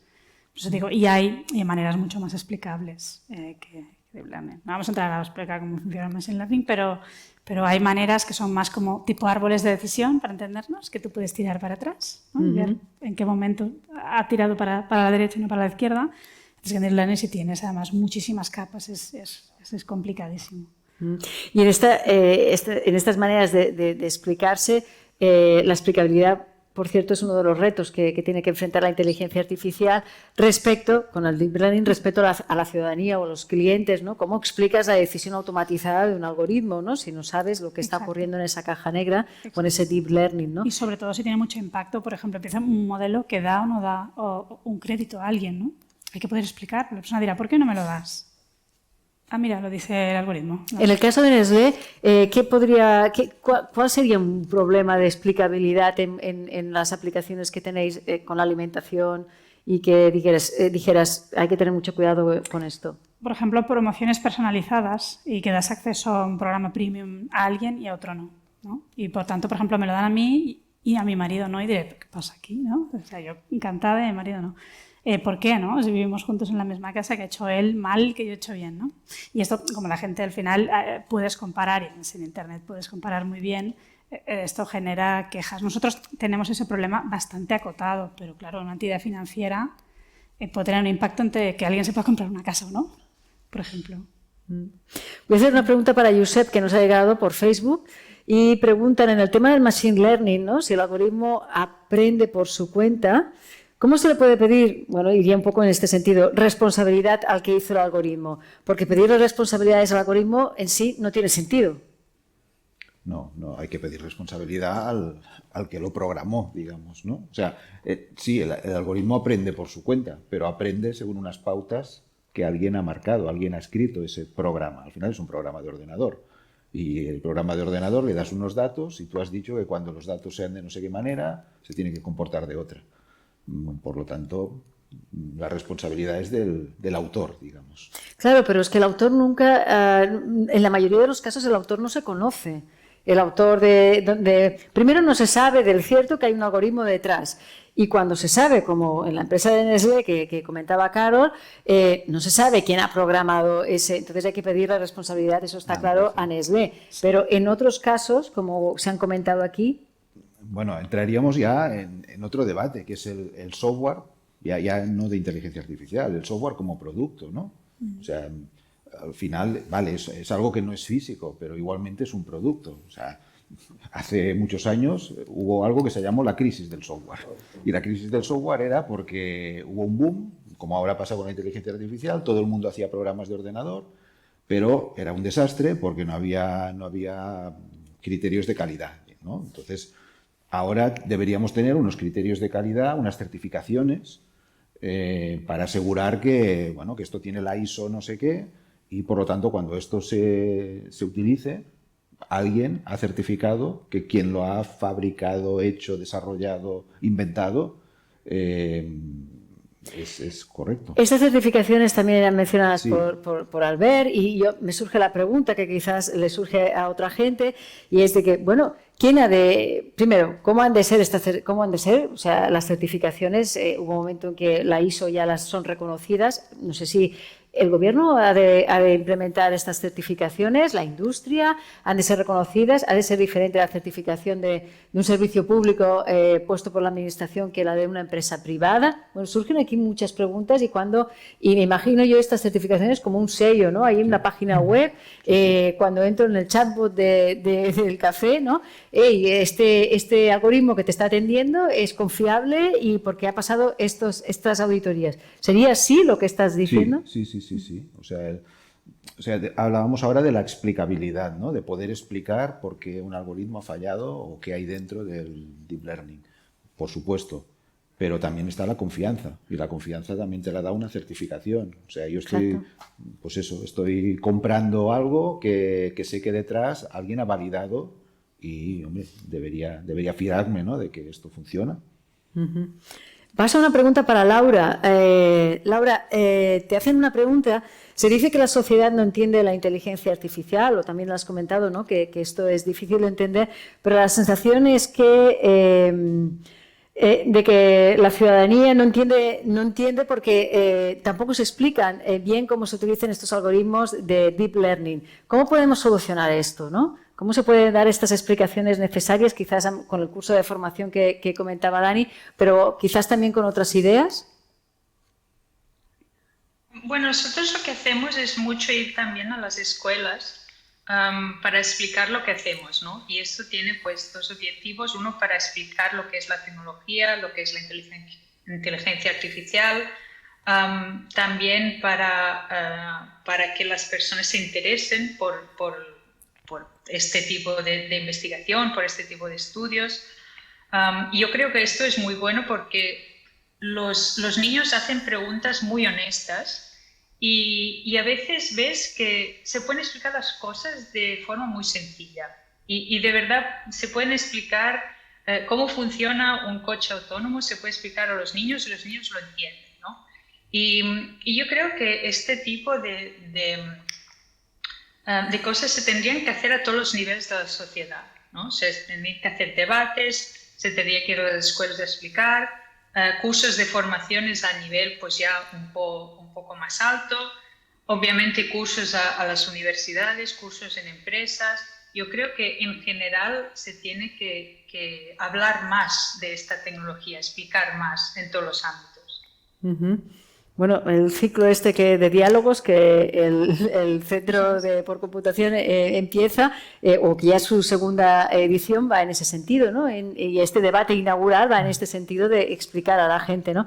Tenemos también una pregunta para Albert, aquí hemos repartido a todos.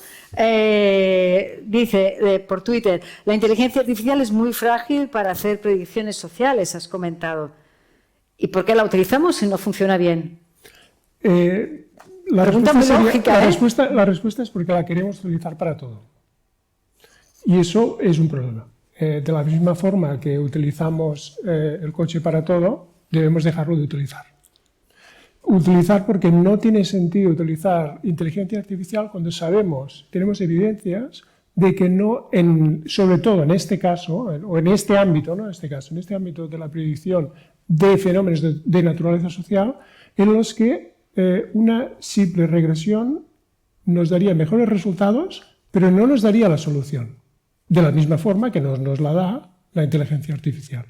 La prueba de ello es un estudio muy reciente que aglutina a casi 460 investigadores de todo el mundo, dirigido por un estadounidense de la Universidad de Princeton, que se llama Matthew Salganik.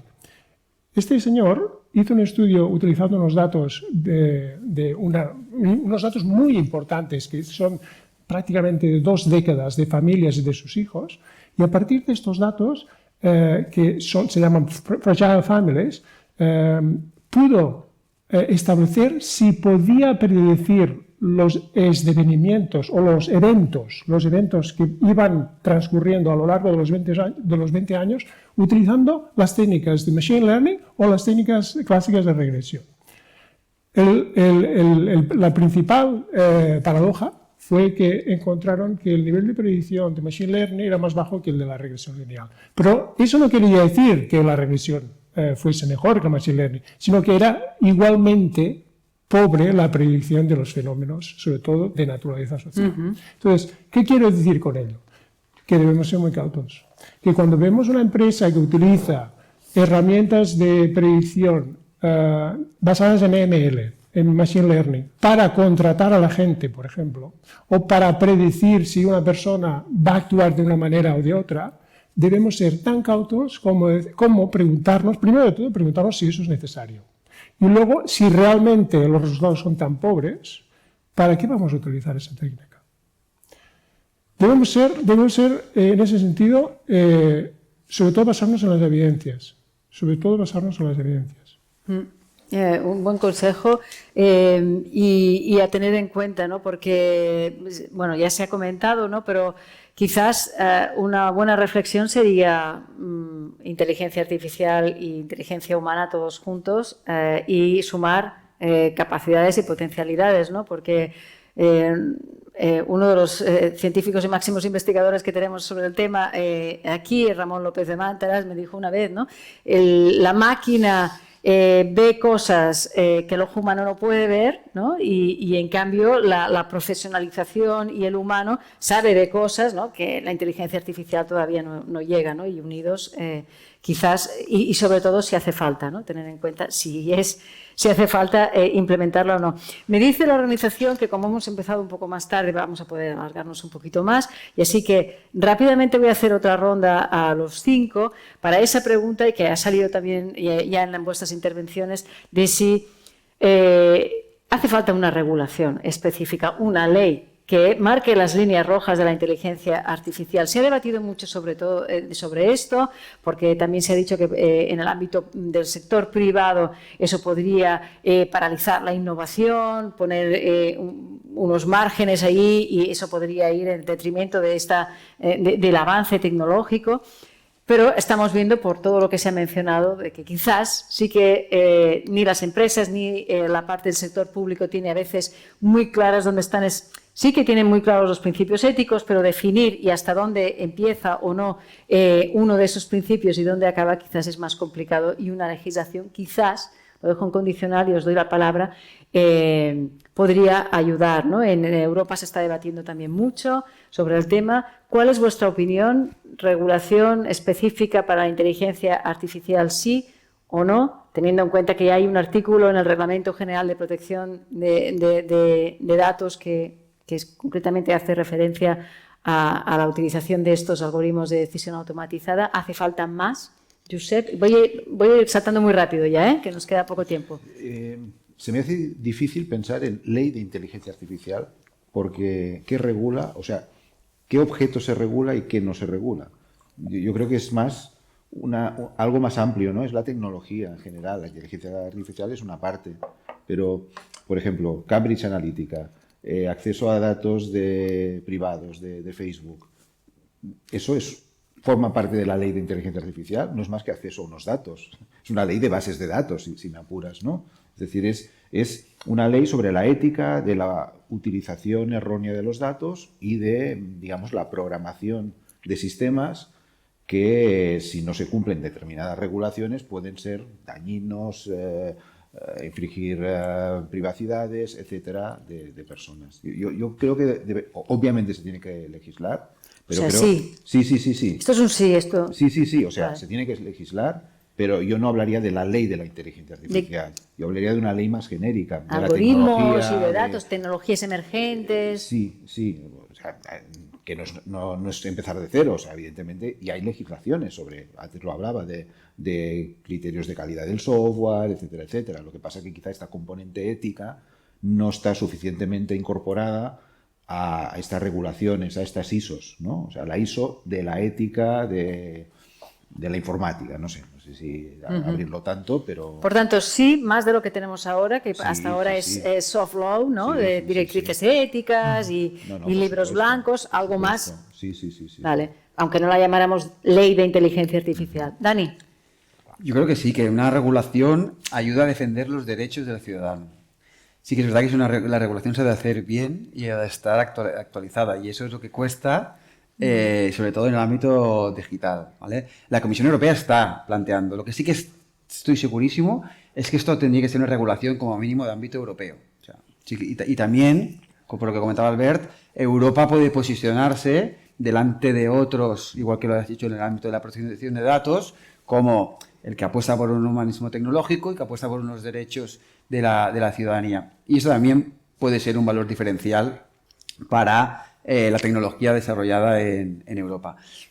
A la vez, ya los parlamentarios o el grupo de expertos que estaba analizando esta posible regulación habla de que ha de proteger los derechos de los ciudadanos, la seguridad, pero también fomentar la innovación.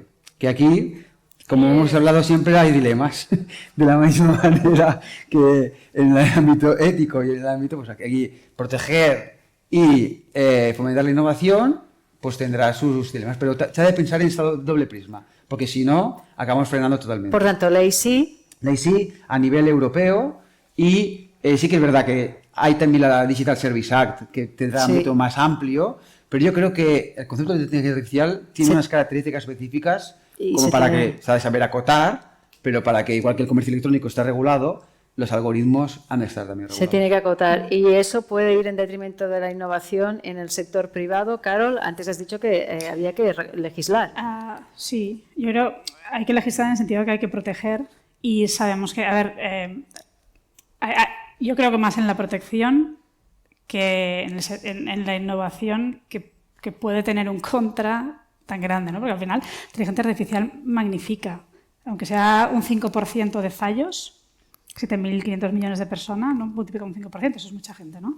Hay que proteger. Y de hecho creo que no solo hay que proteger con leyes en los sitios donde ya sabemos que habrá leyes, sino tiene que haber un debate social y eso incluye a las empresas para que apliquen esos estándares de calidad donde no va a haber leyes en el corto plazo. Porque si no, va a pasar lo de siempre, en que se escudan ciertas empresas en ciertos sitios donde la legislación es más laxa, ¿no?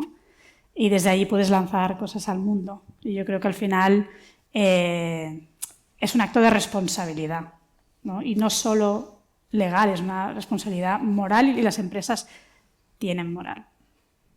Las empresas tienen moral, se quedó con ese titular. La tienen, claro. Exacto. Por tanto, responsabilidad. Esto que estás diciendo, ¿no? En definitiva, las empresas tecnológicas hacen eso, ¿no? O sea, se saltan esa moral, ¿no? Y actúan allí donde encuentran agujeros, ¿no? Donde implementar. Tienen moral, deciden distraerla, ¿no? Pero yo creo que por eso hay que elevar más por encima de la legislación y que realmente eso sea un beneficio para la humanidad, pero todos, no solo donde está regulado. Por tanto, tenemos 3 sís, Albert.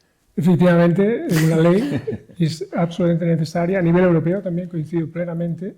Y yo creo que la ley en gran medida se tiene que centrar en el suministro.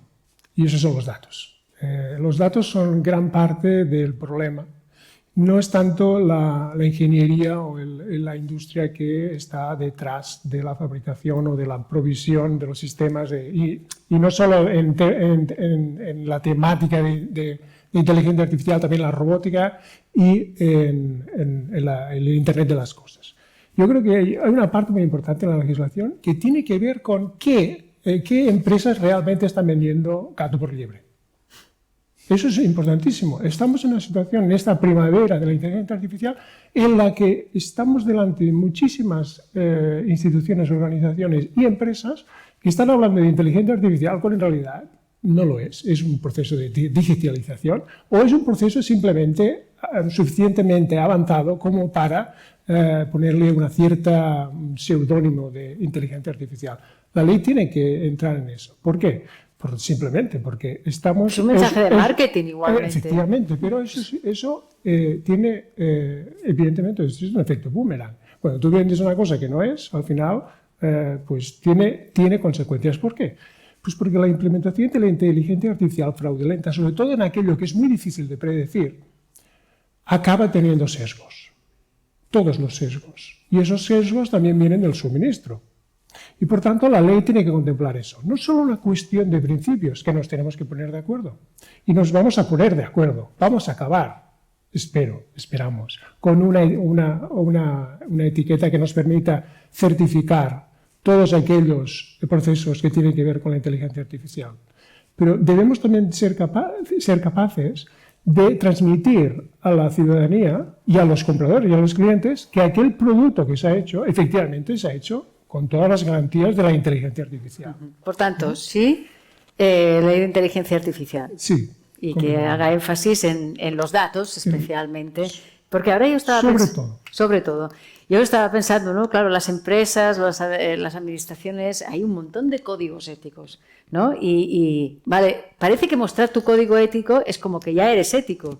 Pero ¿quién, desde el punto de vista del cliente o de la ciudadanía, cómo compruebas que están cumpliendo su código ético, ¿no? Entonces es como bastante complejo. También me lo ha recordado por un poco la trampa esa de decir, tengo código, ¿no? Y Facebook tiene código y hemos visto casos como infringía, ¿no? Todas las tecnológicas tienen código, ¿no? Pero bueno, le voy a dar ya la palabra a Laura, que ahora es la que va a decir que ley no. Vamos cuatro a interrogante. ¿Tú qué nos dices, Laura? ¿Ley de inteligencia artificial, sí o no? Sí, claramente. O sea, toda tecnología se puede utilizar en modo incorrecto O sea, necesitamos leyes para prevenir esto. Y estoy de acuerdo con Josep y con Albert que la privacidad de los datos es una de las cosas más importantes, número uno. Pero también decidir para qué problemas se puede utilizar la inteligencia artificial, ¿no? Se hablaba, por ejemplo, antes de las aplicaciones sociales. Y aquí yo creo que hay un problema de lo que llamamos correlación o causalidad, ¿no? O sea, por ejemplo, el Deep Learning encuentra muy eficientemente correlaciones en los datos, pero no explica lo que se llama causalidad, ¿no? O sea, qué causó un evento. Y yo creo que esto es uno de los problemas con estas aplicaciones sociales, ¿no? Por ejemplo, Deep Learning te puede decir que a lo mejor, no sé, la raza explica el nivel de criminalidad, pero claramente no es la causa, ¿no? La causa puede ser el nivel socioeconómico, por ejemplo. Y en tus datos, pues, el nivel socioeconómico y la raza, pues, están muy correlados, ¿no? Y por lo tanto, yo creo que tenemos que entender cómo funciona la tecnología y regular dónde y cuándo se puede usar esta tecnología para la sociedad. Pues yo creo que incluso, o sea, que cuando se entre a esa regulación se va a explicar no solo más para la ciudadanía, sino también para los profesionales que están trabajando con esa tecnología, con la inteligencia artificial, y se va a llegar a acotar más lo permisible o no, los valores o no de todo lo que tenemos. Es el momento, vamos a cerrar ya el debate. Hemos estado aquí prácticamente 2 horas, ¿no? Quiero dar las gracias en primer lugar a los que nos han seguido, a los que nos han hecho preguntas para los ponentes. Gracias por la participación, porque no es fácil y más en un debate tecnológico como este. A los ponentes, a los 5. Agradecer también la participación, de que os habéis explicado lo suficiente como para que quienes nos están viendo puedan entender esta complejidad y ceñiros al tiempo que os he ido marcando para que podáis hablar todos.